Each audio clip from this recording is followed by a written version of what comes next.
Hello students, in the previous sessions we have learned about the types of reproduction, structure of flower, development of male and female gametophyte, then types of pollination and pollinating agents from chapter number 1, reproduction in lower and higher plants. In this session, we are going to learn three topics. First one is outbreeding devices. Second one is pollen pistil interaction. And the third one is artificial hybridization. Now we will learn the topic outbreeding devices.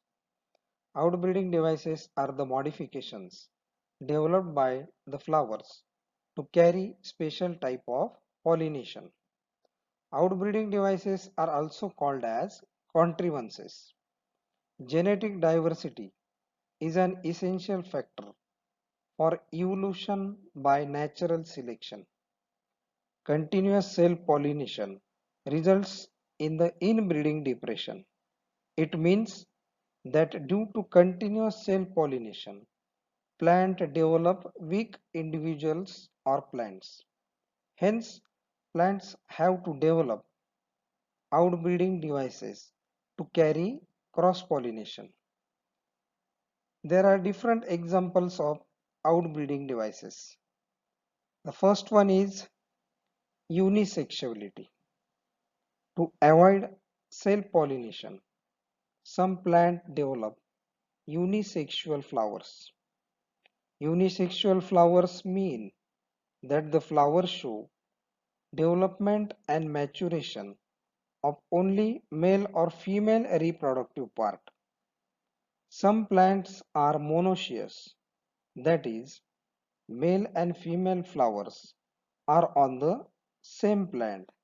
For example, maize. In the image we see maize plant. Maize plant at the top shows presence of male flowers. The male flowers are present in group. It is also called as tassel.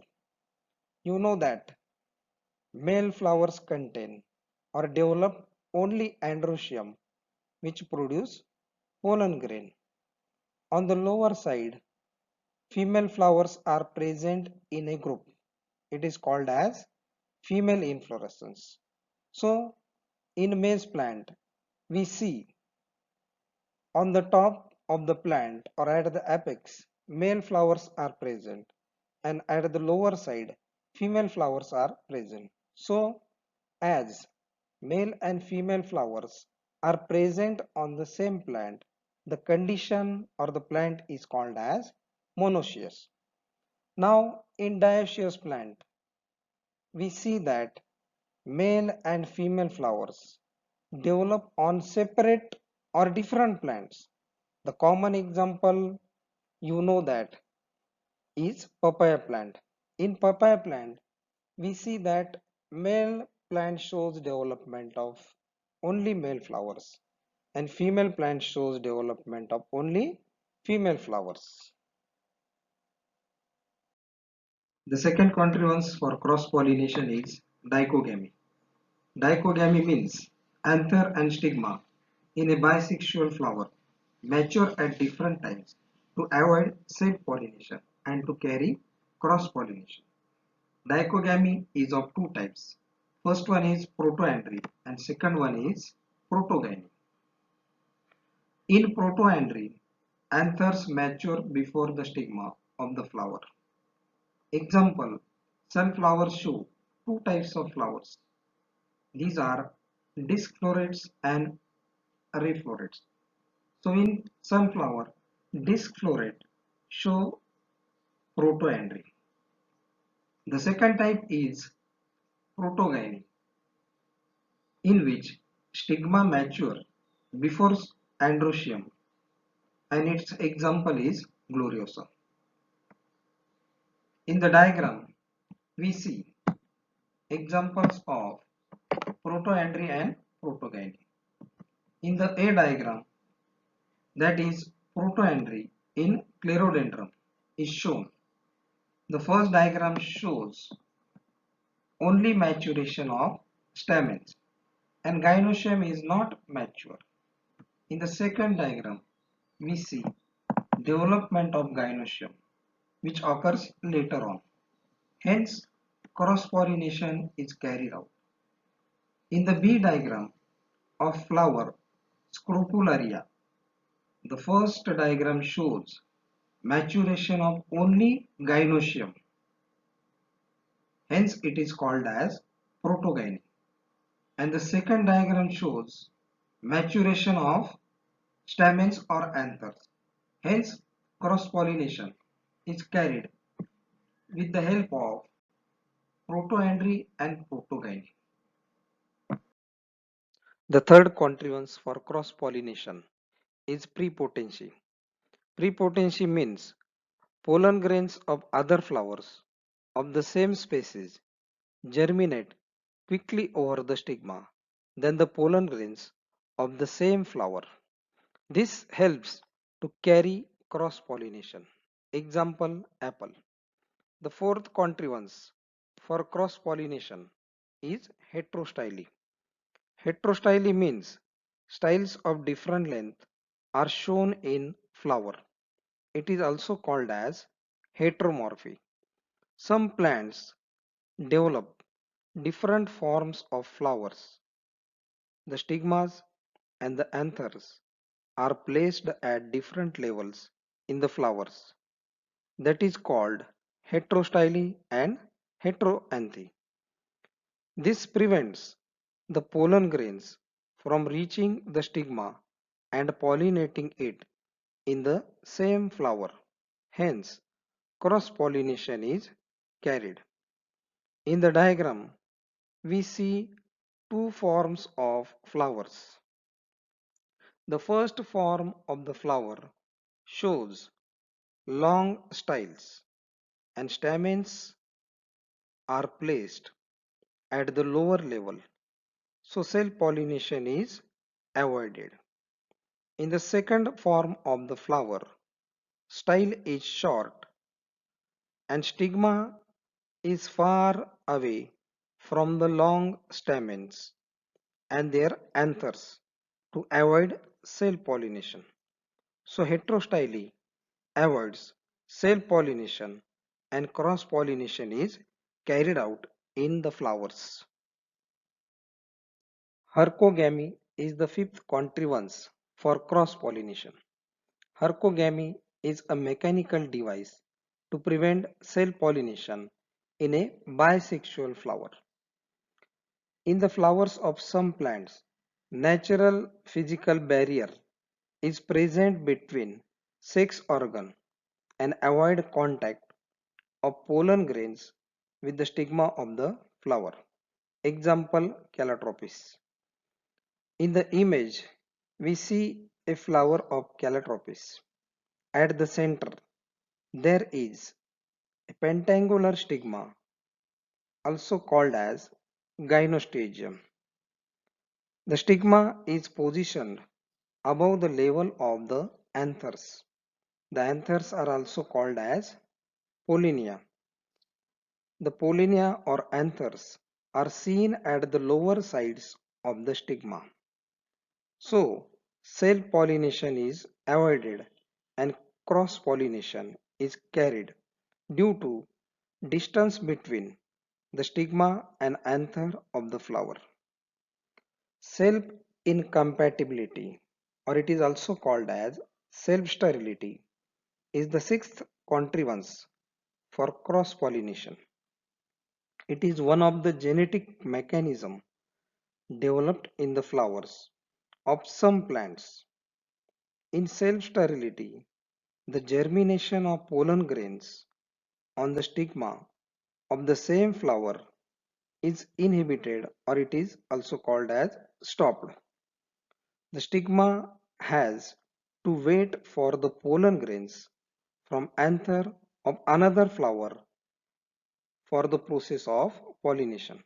So in this way, self-pollination is avoided and cross-pollination is carried out. Example of self-incompatibility is tobacco. Now we will study the next topic, that is pollen-pistil interaction. It is the interaction of pollen grains with the stigma of gynosium or pistil. The pistil has the ability to recognize the right type of pollen grain with the help of a special protein produced by the gynosium. It is also called as compatibility. The compatible pollen grain absorbs water and nutrients from the stigma.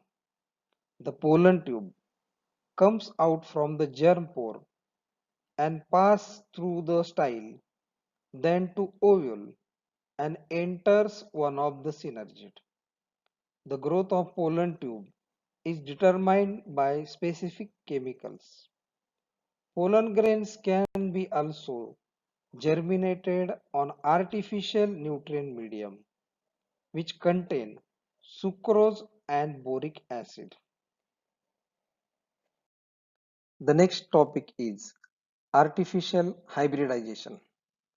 Artificial hybridization is one of the common techniques used in the crop improvement in plant breeding.